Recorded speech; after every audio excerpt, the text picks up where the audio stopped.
Good morning friends. पिछले video में हमने बात की थी आपसे फूड प्रिजर्वेशन की और फूड स्टोरेज की कि हम किन किन विधियों से फूड को प्रिजर्व कर सकते हैं, अपने कैसे हम उसको स्टोरेज में डाल सकते हैं और किस तरीके से कमर्शियल मेथड से, घरेलू मेथड से हम अपने भोजन को प्रिजर्व कर सकते हैं। अब आजकल सामान्य तौर पे एक शब्द आता है मिलावट या अडल्ट्रेशन, उसको हम बोलते हैं कि खाने में जब भी आप कुछ चीज़ें खरीदने जाते हैं तो आपको एक डर भय रहता है। सरकार भी चलाती है हमेशा अक्सर त्योहारों के मौके पे कि मिलावटी खाद्य पदार्थ मत यूज़ करें, मिलावटी मिठाइयाँ मत यूज़ करें, दूध पनीर इस तरह की चीज़ें आप मिलावटी न यूज़ करें। तो अब पहले तो हम ये समझ लें कि फूड अडल्ट्रेशन क्या है, उससे संबंधित नियम क्या कहता है। PFA जो हमने पिछली बार आपको छोड़ा था, prevention of food adulteration act, और आप एज एन ANM आपका रोल क्या रहता है फूड अडल्ट्रेशन में। तो पहली चीज़ तो ये समझ लीजिए कि खाद्य अपमिश्रण का अर्थ ये होता है कि खाद्य वस्तुएं दुग्ध या पेय पदार्थों में अशुद्ध रूप से मिलावट किए जाने को हम फूड अपमिश्रण या फूड अडल्ट्रेशन कहते हैं। खाद्य अपमिश्रण कि खाद्य पदार्थ में, दूध में, जल में या अन्य किसी पेय पदार्थ में किसी अन्य वस्तुओं का मिश्रण किया जाता है, उसको हम खाद्य अपमिश्रण या फूड अडल्ट्रेशन कहते हैं। अब भारत में समस्या ये है कि हमारे यहाँ कुछ इस प्रकार के दुकानदार हैं या कुछ इस प्रकार के बिजनेसमैन हैं जो ये चाहते हैं कि हमको व्यापारिक रूप से बहुत ज़्यादा लाभ हो। तो इसको रोकने के लिए 1954 में 1954 में ये कानून बनाया गया था, prevention of food adulteration act, क्योंकि मिलावट को रोकने के लिए कि जिस कम से कम मिलावट हो पाए या जो भी मिलावट हो वो सरकारी मानकों के अनुसार हो, इस सब का एक कानून बनाया गया जिसको हम बोलते हैं PFA, भोज्य पदार्थ में मिलावट की रोकथाम की धारा, खाद्य अपमिश्रण निवारण अधिनियम 1954। अब ये कहता ये है कि इसको रोकने के लिए राज्य और केंद्र सरकारों पर एक विभाग होगा। उस विभाग का कार्य होगा कि जो भी मार्केट में खाद्य पदार्थ बिकता है, चाहे वो कच्चा या पका के, चाहे वो गेहूं की दुकान मंडी हो या आपकी मिठाई की दुकान हो या किसी होटल या रेस्टोरेंट हो, वहाँ से ये नमूने लेंगे, सैंपल्स लेंगे, उनको प्रयोगशालाओं में, लेबोरेटरीज में चेक किया जाएगा और चेक करने के बाद अगर वो निर्धारित मानक के अंदर रहता है तो उसको परमिशन दी जाएगी, अगर निर्धारित मानक से ऊपर रहता है तो उसको परमिशन नहीं दी जाएगी। उसके खिलाफ जो भी कानूनी या वैधानिक कार्रवाइयाँ होती हैं वो की जाएंगी। तो अब भोज्य पदार्थों में मिलावट की निम्नलिखित प्रवृत्तियाँ शामिल हैं। पहली चीज़, मिलावट करना, शुद्ध हमने मिला दिया। दूसरा, झूठा लेबल लगाना, कोई सुपीरियर प्रोडक्ट है, लोकल प्रोडक्ट है, उस पर किसी ब्रांडेड कंपनी का आपने लेबल लगा दिया। तीसरा, सड़ी गली चीज़ें मिलाना, है तो उसी की चीज़ बट हमने सड़ा मिक्स कर दिया थोड़ा उसमें। ब्रांड बदल देना, किसी एक ब्रांड का सामान है, हमने दूसरे ब्रांड का सामान या लेबल लगा दिया, सस्ते वाले ब्रांड की जगह महंगा वाला लेबल लगा दिया, लेबल लगा के हम बेच रहे हैं। और जहरीली वस्तुएं मिलाना, कभी कभी फूड अडल्ट्रेशन ऐसी चीज़ें डालते हैं कि दिक्कत हो जाती है। अब सामान्य तौर पे ये समझ लीजिए कि किन चीज़ों में क्या मिलाया जाता है। तो पहला, दालें। अगर पल्सेस आप खरीदने जाते हैं, चने की दाल, अरहर की दाल, जो भी दाल खरीदने जाते हैं, तो उसको ध्यान से तूर की दाल में देखिएगा, लोग खेसारी दाल मिक्स करते हैं। दूध है, दूध में पानी मिला दिया, दूध का घी निकाल लिया, उसकी मलाई निकाल ली, और दूध में केमिकल आता स्प्रेटा करके, वो हमने मिला दिया स्प्रेटा। अनाज में मिट्टी डाल दी, पत्थर डाल दिया, भुना हुआ अनाज डाल दिया, या साबुत अनाज में टुकड़ा अनाज डाल दिया। बेसन में स्टार्च पाउडर डाल दिया, मक्के का आटा मिला दिया। घी में वनस्पति घी मिला दी या पशुओं की चर्बी मिला दी। काली मिर्च में पपीते के बीज मिला दिए।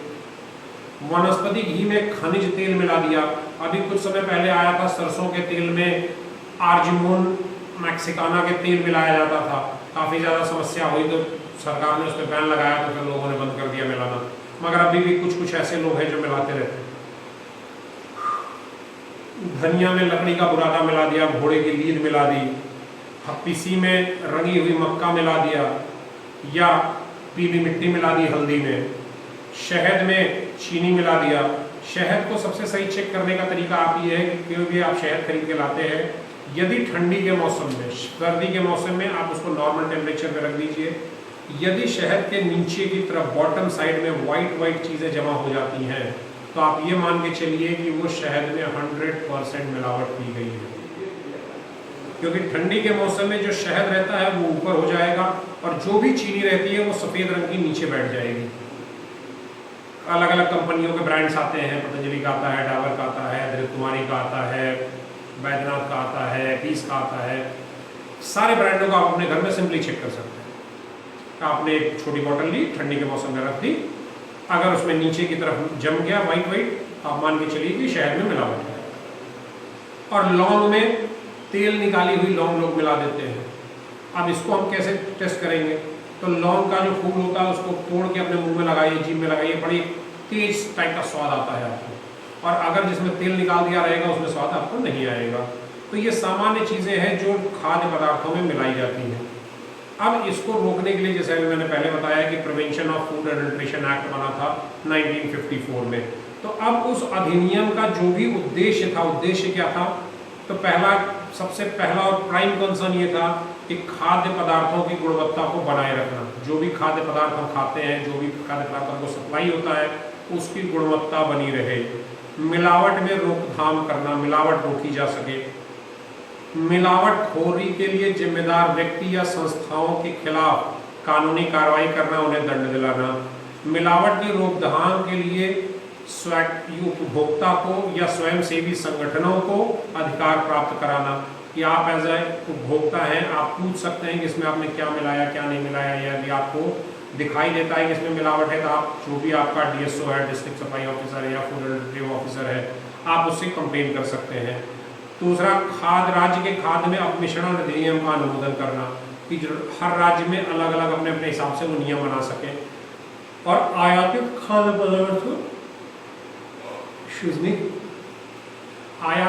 पदार्थ आयातित खाद्य पदार्थ वो चीज़ें जो विदेशों से हमारे देशों में आती हैं। जो हमारे देशों में कमी होती है वो चीज़ें विदेशों से हम मंगाते हैं।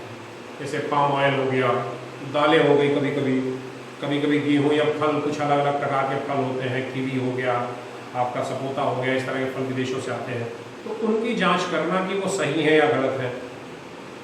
और अंतर्राष्ट्रीय स्तर पर या राष्ट्रीय स्तर पर इस प्रकार की प्रयोगशालाओं को स्थापित करना जो फूड अडल्ट्रेशन या खाने में होने वाली मिलावटों की जांच स्पष्ट तौर पर कर सकें। अब 1954 में बना था ये, तब से लगभग 50-55 साल हो गए। धीरे धीरे पब्लिक भी स्मार्ट होती गई, जो अडल्ट्रेशन करने वाले लोग हैं वो भी स्मार्ट होते गए। तो उसके बाद इसको चेंज किया गया 2006 में। 6 में लाया गया food safety and standard act FSSA, खाद्य सुरक्षा और मानक अधिनियम 2006, ये लाया गया। उसके बाद 2008 में जब ये लागू हुआ FSSA, तब से आपका PFA खत्म हो गया, prevention of food adulteration act खत्म हो गया। अब आज के समय में जो नया चलता है वो होता है खाद्य सुरक्षा और मानक अधिनियम, food safety and standard act 2006। अब इसमें एक सुरक्षा आयुक्त, खाद्य सुरक्षा आयुक्त डिपॉजिट होता है। जिले के लेवल पे एक अधिकारी अपॉइंट होता है जिसकी पावर मजिस्ट्रेट लेवल की होती है कि वो स्वयं अपने संज्ञान से जुर्माना लगा सकता है, सजा दे सकता है, वो अपने संज्ञान से कर सकता है क्योंकि उसकी पावर मजिस्ट्रेट लेवल की होती है। अब इन चीज़ों के रोकथाम के लिए कुछ स्टैंडर्ड बनाए गए कि पहली चीज़ एग मार्क, दूसरी ISI मार्क, तीसरी BSI मार्क, चौथी आपकी PFA स्टैंडर्ड्स। तो ये स्टैंडर्ड्स बनाए गए कि इन्हीं मानकों पर सरकार द्वारा निर्धारित किया गया कि अगर ये सामान बेचना है, दूध बेचना है, तो इसमें इतना फैट होगा। आपके जो पैकेट वाले दूध आते हैं आप उसको पलट के देखिए तो 3 प्रकार के दूध आते हैं, एक टोन्ड आता है, एक स्टैंडर्ड आता है, एक फुल क्रीम आता है। तो जब आप तीनों के पैकेट पलट के देखेंगे तो तीनों में फैट कंटेंट अलग अलग होगा, आपका वाटर कंटेंट अलग अलग होगा, तीनों में आपका प्रोटीन कंटेंट अलग अलग होगा, क्योंकि वो सरकार द्वारा बनाए गए नियम है कि इतना न्यूनतम इसमें, इतना न्यूनतम इसमें और इतना न्यूनतम इसमें होना चाहिए। तो एगमार्क यह भारत सरकार के व्यापार और निरीक्षण निदेशालय द्वारा लागू किया गया। सामान्य तौर पर यह कृषि या कृषि उत्पादों के ऊपर लागू होता है। खेती बाड़ी से जो भी हम खाने पीने की चीज़ें अपने बनाते हैं डायरेक्टली उनके ऊपर एगमार्क का लेवल लगा होता है। उसके बाद दूसरा आता है भारतीय मानक ब्यूरो, इंडियन स्टैंडर्ड ISI बोलते हैं। ISI मार्क, एक आप देखेंगे आई होता है, बड़ा सा एस होता है, बगल में फिर आई होता है। भारत में बिकने वाली हर प्रकार की चीज़ों पर, हर प्रकार मतलब हर प्रकार, वॉशिंग मशीन हो, हवाई जहाज हो, आपके घर की चप्पल हो, आपके घर में गैस सिलेंडर्स हो, आपके घर का खाना हो, किसी भी प्रकार में ISI मार्क जरूरी होता है। कि किसी भी पदार्थ में ISI मार्क उसकी गुणवत्ता को इंगित करता है। उसके बाद आता है PFA कि prevention of food adulteration act standard. वो स्टैंडर्ड ये बनाता था जो 1954 में, कि यदि हमको मिलाना है किसी चीज़ में, जैसे अभी हमने पिछली वीडियो में आपको बताया था कि फूड एडिटिव्स हम मिलाते हैं खाने को प्रिजर्व रखने के लिए, चीनी, नमक, सिरका, तो हम किस लेवल तक और कितना मिला सकते हैं, ये उस लेवल को बताता है। और उस लेवल से अगर ज़्यादा होता है तो हम कहते हैं फिर ये मिलावट की गई है, फिर उसको हम फूड एडिट उसमें नहीं रखते प्रिजर्वेशन, फिर हम उसको मिलावट बनाते हैं। अब हमारे यहाँ सामान्य तौर पे मिलावट सबसे ज़्यादा कब होती है? सबसे ज़्यादा हमारे यहाँ मिलावट होती है त्योहारों के सीजन में। तो अब इसमें हमको देखना कैसे है, तो ऐसे अवसरों पर पर्याप्त और सही स्वच्छता न होने के कारण जन स्वास्थ्य को गंभीर खतरा उत्पन्न हो जाता है। पहला चीज़ फूड सैनिटाइजेशन, कि भोजन संबंधी स्वच्छता हो। आप किसी स्टॉल में गए, किसी होटल में गए, कहीं भी आप गए, तो आप ये देखिए जहाँ पे खाना बन रहा है वो जगह साफ़ सुथरी है या नहीं है, होटल का लाइसेंस है या नहीं है, FSSAI का लाइसेंस है या नहीं है। ठीक, अगर नहीं है तो आप शिकायत कर सकते हैं। दूसरी चीज़ सेफ वाटर सप्लाई, जो पीने का पानी आपको दिया जा रहा है या जो मेले में या किसी धार्मिक स्थल पे किसी त्योहारों के मौसम में जो पानी सप्लाई हो रहा है, क्या वो पानी पीने के स्टैंडर्ड का है, पीने के मानक स्तर का है? यदि नहीं है तो आप उसकी शिकायत कर सकते हैं, यदि है तो कोई इश्यू नहीं है। तीसरा जनरल सैनिटाइजेशन। जनरल सैनिटाइजेशन वो चीज़ होती है जो जनरल सैनिटाइजेशन में आप आसपास की स्वच्छता, आसपास होने वाली जो भी अशुद्धियां होती हैं वो सारी चीज़ों को आप साफ सफाई रख सकते हैं। अब इतना सब कुछ करने के बाद भी इन केस यदि मान लीजिए कभी ऐसा हो कि सैनिटाइजेशन में आप मिस कर गए और आपको कभी बीमारी हो गई, तो सबसे पहला क्या करते हैं? मेडिकल केयर, चिकित्सकीय देखरेख, सबसे फर्स्ट एंड फॉरमोस्ट काम कि हम क्या करते हैं, जहाँ भी अधिक संख्या में भीड़ हो, अधिक संख्या में शोर हो, बहुत ज़्यादा खाना बन रहा हो, तो वहाँ पे चिकित्सकीय सुविधा उपलब्ध कराना अनिवार्य है। अनिवार्य मतलब अनिवार्य है। किसी भी जगह अगर आप देखेंगे तो भोजन जहाँ भी बन रहा होगा या कहीं बड़ी रैली हो रही होगी या कहीं बड़ा मेला होगा, तो वहाँ पे स्वास्थ्य विभाग की कुछ टीमें उपलब्ध रहती हैं। अचानक होने वाली कोई भी घटना से त्वरित रिस्पॉन्स टीम वहाँ पे रहनी चाहिए। आपका इंट्रावेनस होना चाहिए, एम्बुलेंस होना चाहिए, प्राथमिक स्वास्थ्य की सुविधाएं होनी चाहिए। दूसरा, अगर कहीं एग्जीबिशन लगा है, कहीं प्रदर्शनी लगी हुई है, तो उन प्रदर्शनी में भी आप इन चीज़ों का ख्याल रखेंगे कि वहाँ पे प्राइमरी हेल्थ केयर की फैसिलिटी अवेलेबल हो।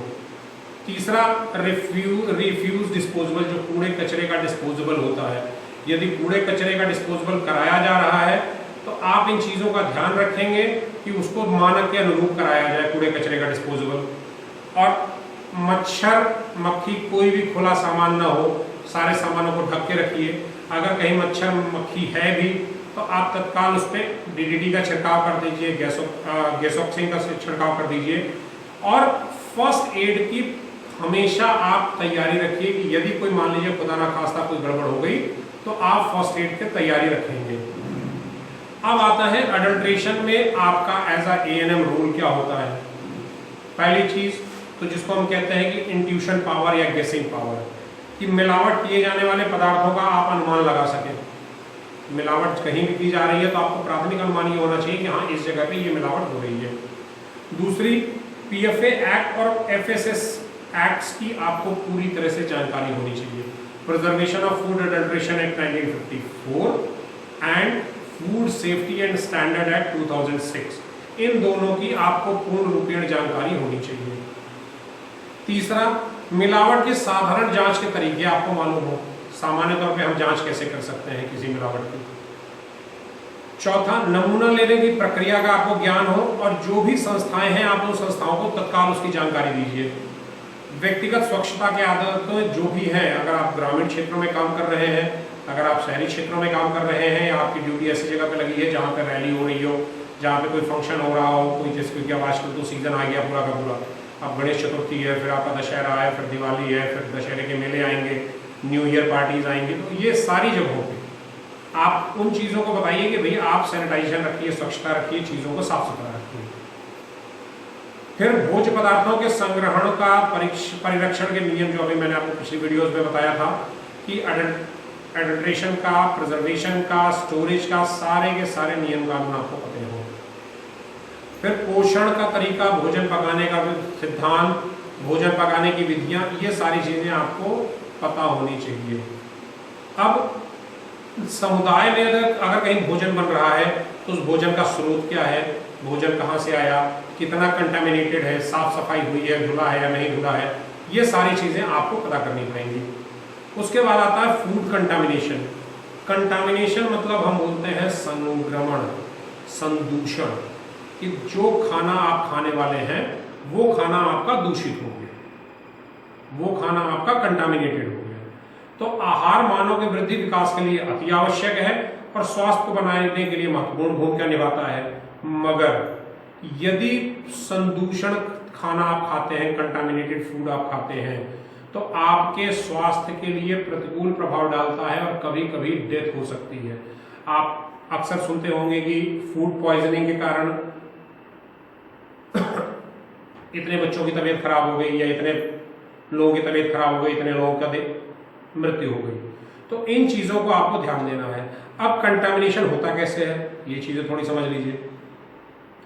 पहली चीज होता है प्रोडक्शन साइट, जहां पे वो चीज पैदा हो रही है, खेतों में हो गई, फैक्ट्रीज में हो गई, यदि वहां चाहे अगर मीट प्रोडक्ट्स है, आपकी मीट मार्केट है, वहां पे हो गई। अगर साफ सफाई नहीं है तो वो कंटामिनेटेड हो जाएगा। दूसरा, ट्रांसपोर्टेशन के टाइम कंटामिनेशन